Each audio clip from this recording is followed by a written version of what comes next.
Prime Minister Modi of India has just announced that every single Pakistani citizen has to leave his country and self-deport. They have until April the 29th.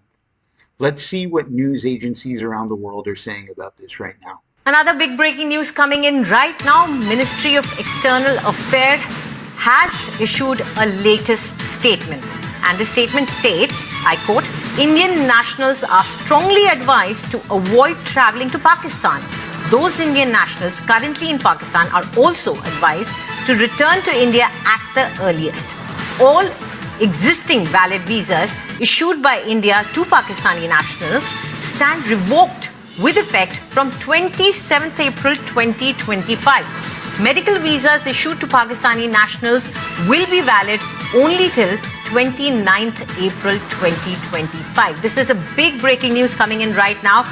We had seen government taking some measures regarding the visas, and now it's quite clear from the statement issued right now by the Ministry of External Affairs that the Pakistani nationals who are right now in India, even if it's for medical reasons, have to return at the earliest.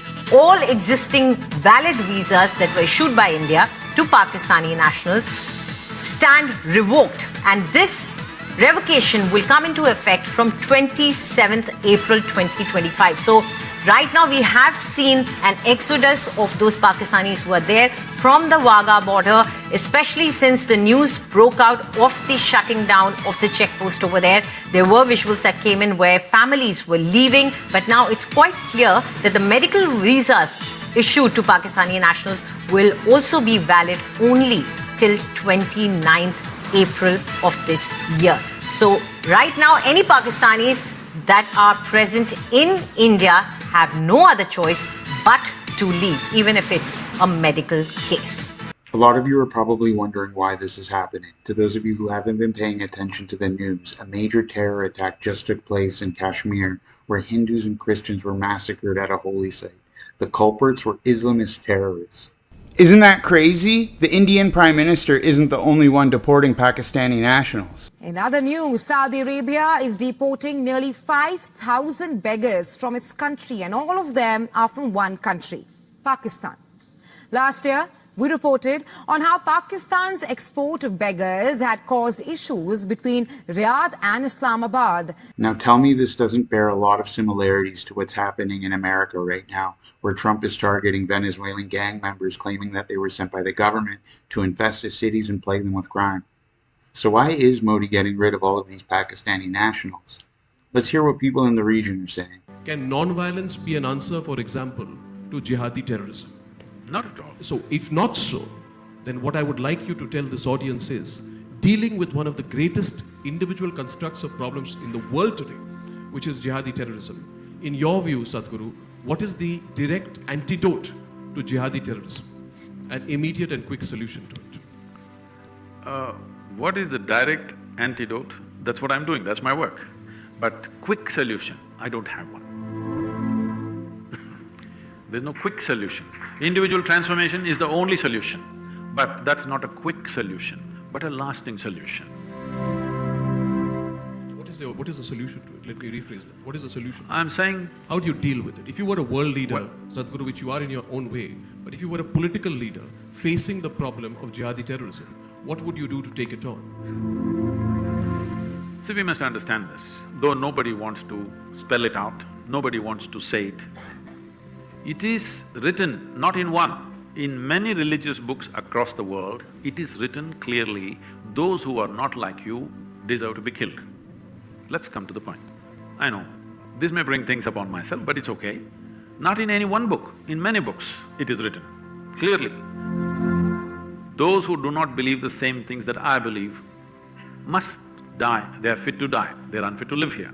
This is clearly there. So because people are claiming it is the word of God, they don't have the courage to amend the book. It is time that you take sensible part of people who believe in these books and say, see, if you edit these 10 pages, your book will become wonderful.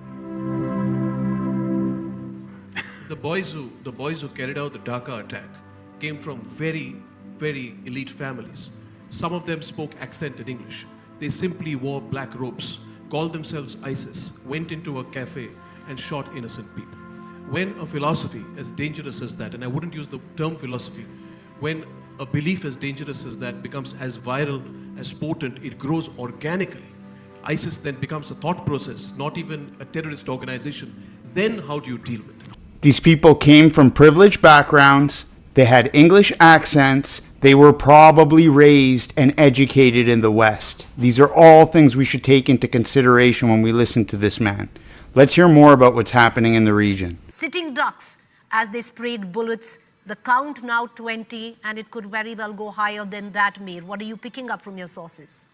Yes, Preeti, that's the unfortunate bit of news. And as you rightly said, it can go higher. Sources say that it can even touch around 27. But again, as we have been doing this responsibly, we are not jumping the gun. We're waiting for official confirmation. But right now, this is the sad news that is coming in.